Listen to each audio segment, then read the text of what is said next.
and welcome back to my channel, and welcome back to another potluck wrap-up. This is technically a February and March wrap-up, as I did not do one in Feb. I ran out of time, the month was too short, March slipped away before I could do anything about it, and it is now 2 weeks into April, and I'm finally catching up. So, as you can imagine, there are quite a few titles in here.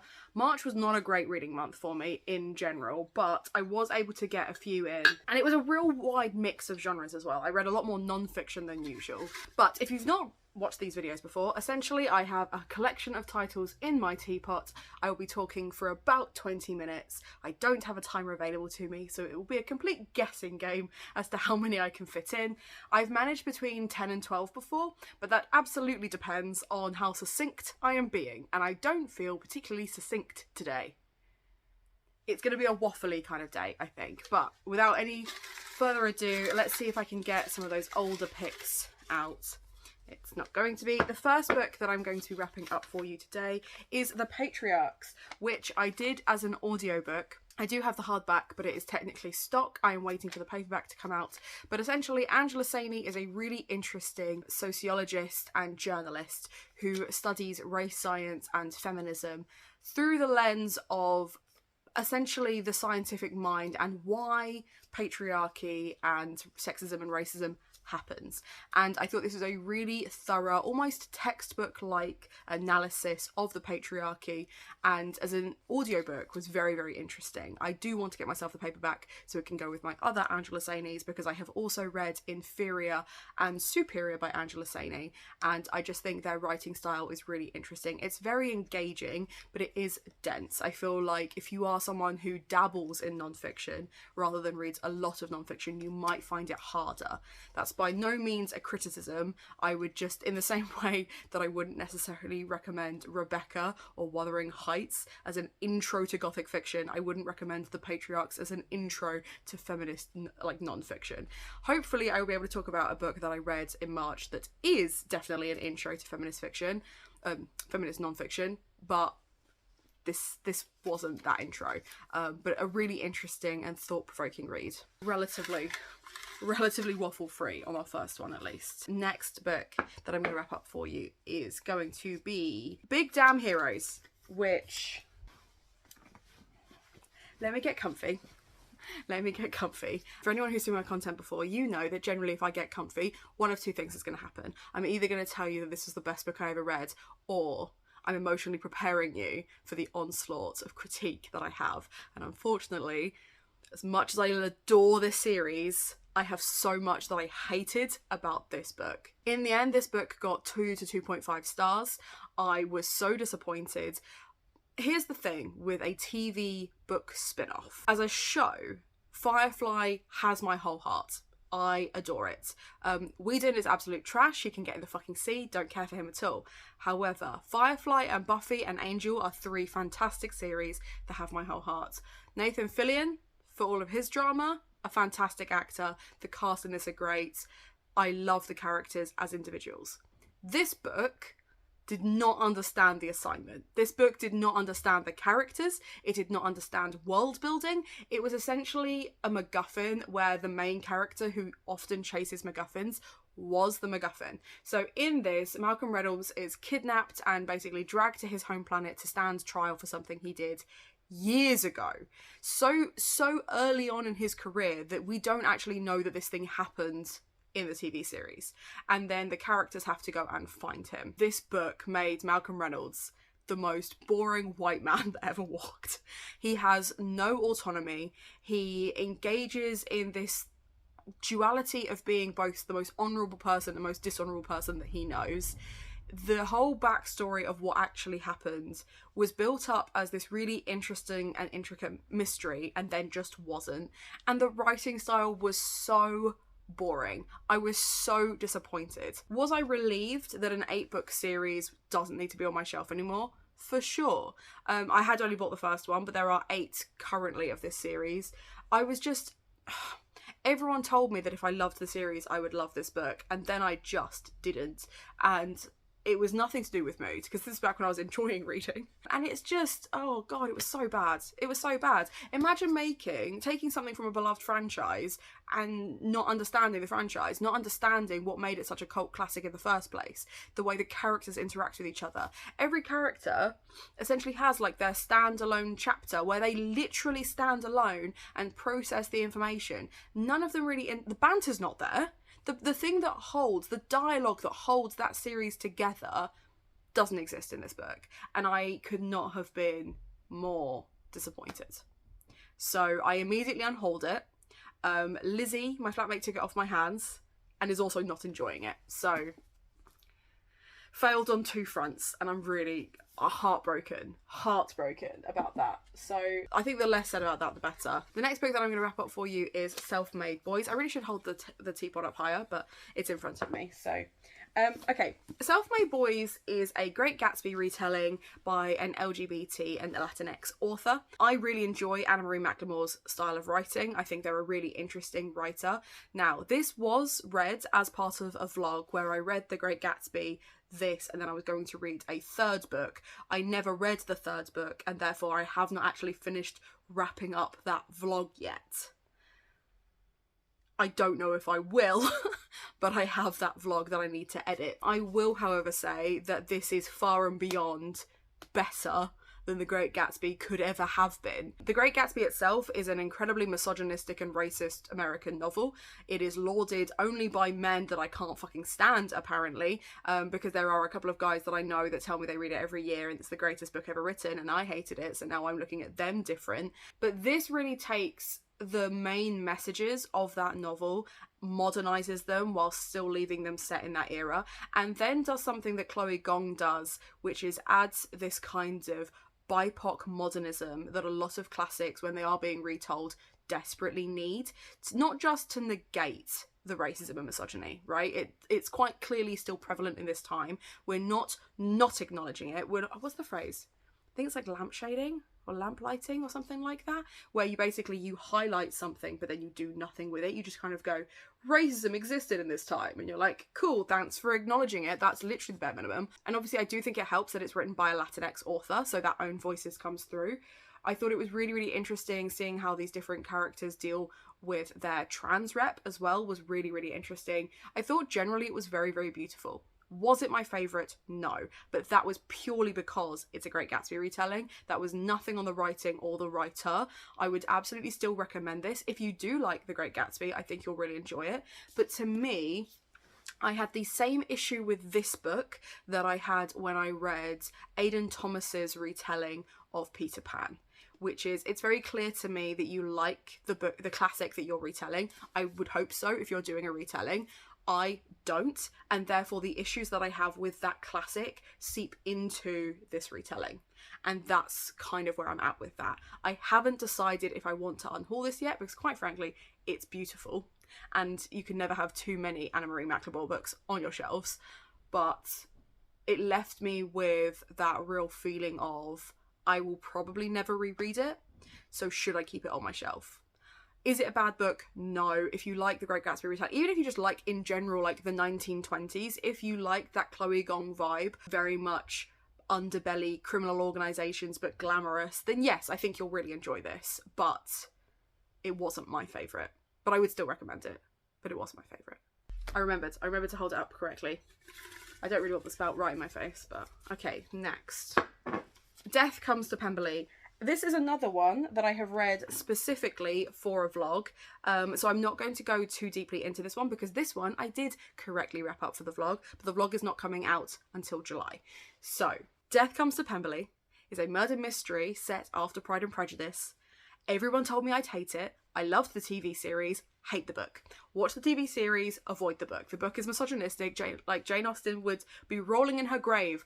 Did she know that, whilst the writing does accurately feel like the era, Lizzie Bennet does nothing. And Jane Austen would have been devastated to see her quite clearly selected female protagonists just existing for men to move around like planets. Like, it was boring, it was tedious, it was badly constructed, and nothing interesting happens on the page. It all happens off screen and then comes back. The TV series nails it and really highlights who these people are, how they engage with each other, and adds to the mystery that this book just failed to do. This book kind of was wrapped up in 2 letters and felt like a complete waste of time, which was a shame because initially I did really like the vibe. The vibe was right, the story was wrong. Which is kind of the complete opposite of Firefly, where the vibes were wrong, but the story could have been better. Okay, 4 in 10 minutes is not too bad. If I can do another 4 in the next 10 minutes, I might clear some books off my shelves, because I'm unhauling this one, and I'll be unhauling this one too. Okay, a nice one. In December, feels like 100 years ago, I read Chocolat by Joanne Harris. Now, this was also part of a vlog where I specifically read books that were my mum's favourites. So I read this, I read Flowers in the Attic, and I think I read something else. I'd read Rebecca previously to that, but this is my mum's favourite book of all time, and that really surprised me. My mum, when she recommends me books, they're traumatising. They are Flowers in the Attic, they are Rebecca, they are dark, gothic, everyone's crying type vibe books. This is very gentle, it's very soft, it's almost whimsical. It feels like the TV series The Good Witch. It feels like drinking a hot chocolate. The writing is very comforting, the characters, the stakes are very low, the characters are kind of all getting along. Yes, there is some tension, and yes, there is some conflict, and yes, I absolutely believe it. And I feel like if you have any response to religious or spiritual abuse, you might struggle with those elements, because it is very much this homely, almost witch-like chocolatier versus one dude from the church. He is a racist, he is a misogynist, he is an asshole, but it all kind of comes good. It's a very positive story, and I really enjoyed it. I really, really enjoyed it. Am I devastated that I bought myself a charity shop copy thinking that I'd throw it away? Yes, but I still read a TBR vet, and now my mum and I have more to talk about, because I'm far more inclined now to pick up Joanne Harris books. This is the first Joanne Harris book I've ever read. I am tempted to pick up The Strawberry Thief, which is the sequel to this, which is about the main character's daughter, who just seems super charming and adorable. Yeah, it made me want to live in France and eat all of the chocolate, which, as I'm filming this just after Easter, I do have Easter eggs left. That's how I'm going to celebrate being able to wrap up this book finally, because it was just beautiful.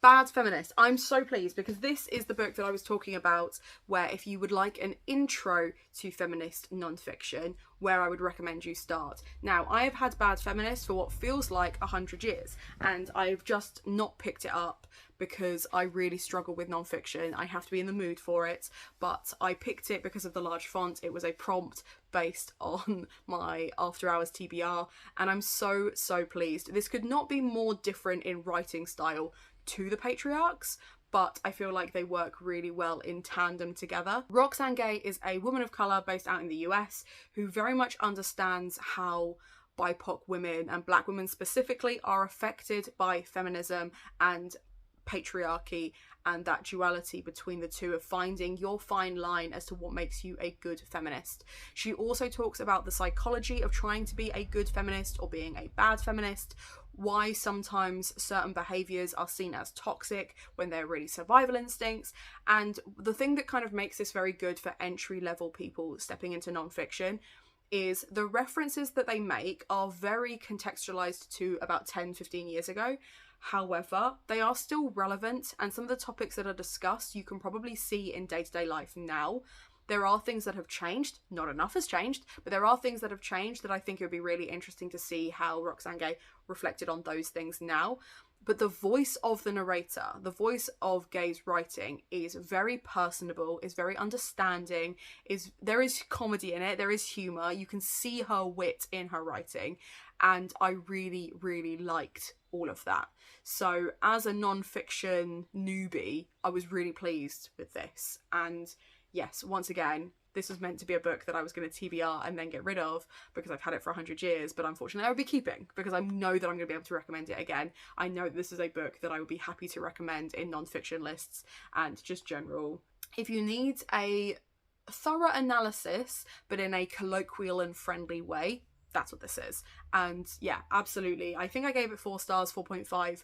There wasn't really anything I could fault other than some of the things that are discussed are from quite a few years ago. So it's dated in places, but still a very, very important and topical read. And like I said, would absolutely be where I would recommend you start if you would like to try some feminist nonfiction.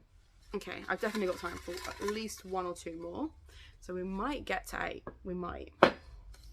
Next is Tilly and the Map of Stories, but I'm going to also wrap up Pages & Co. with Book Smugglers, which is not actually a Tilly story, but Tilly is in it. This is technically the end of the trilogy. I really enjoyed this. It was really interesting because at this point the stakes were really high. There's a lot of things story-wise that are coming together, hints that have been kind of like building, threats that have been building. The antagonists were legit scary. Really, really enjoyed that. Book Smugglers, I didn't enjoy nearly as much. And I have found that when I talk to people about this series, they really enjoy the trilogy. Book Smugglers is where it loses them a little bit. And I am concerned going into the Treehouse book whether I'm actually going to enjoy it. So I have decided that whilst I would definitely be keeping the original trilogy, I'm going to try the Treehouse book, and I think there's one more that's coming out as audiobooks, to see if I actually want to get them, because I don't think I want to pay for the rest of this series. I think I kind of want to leave it with the trilogy. I don't know necessarily if the trilogy is going to be fully wrapped up, because whilst the ending of this one was very satisfying, it still left a lot open. Now, if that is satisfyingly wrapped up in the preceding books, then yes, I will keep them, but if not, I will just be keeping the original trilogy. I really like the fact that there are so many books referenced in these books. It's clearly a book written for young readers who adore reading, and I love that they all come with like their own little reading lists attached to them. They are a really good time. I like they've got just enough whimsy and just enough threat to be interesting. And as middle grades go, they're probably up there in some of my favourites. It's not spooky enough for it to fully ever replace Evelyn Jones, who is probably my favourite protagonist in middle grades, but it's definitely up there. I was just a little let down with this one. But I hear that that's generally the response people have. So I will be interested to see what happens in the next one, but I will be doing it as an audiobook. Okay, I have just enough time for one more. Let's see what it's going to be. I've still got loads in here. So let's see. Lily B on the Brink of Cool. This was one of the books that I read, again, for a vlog, where I tried different books from my childhood that I wanted to hold up, and some did and some didn't. Lily B absolutely held up. Now, the devastating thing is I can't really recommend this because it is now officially out of print, but it was my favourite book as a kid. Lily B is desperate to be popular, she is desperate to be cool, and she just isn't. Her family are not cool, they do really nerdy things, but her parents clearly love her very much, and they give her a lot of independence, but she has to kind of manipulate that independence out of them. They are very protective of her. But as an adult reading this, you can see the pitfalls, you can see how she is manipulated by these new friends that she makes. And as a kid, you can see that like they're just friends, and it's like this real like learning moment. As a contemporary, it's really interesting. It's a very short read. I would absolutely recommend, if you can find Lily B in the Brink of Cool in any charity shop or any bookshop, absolutely pick it up.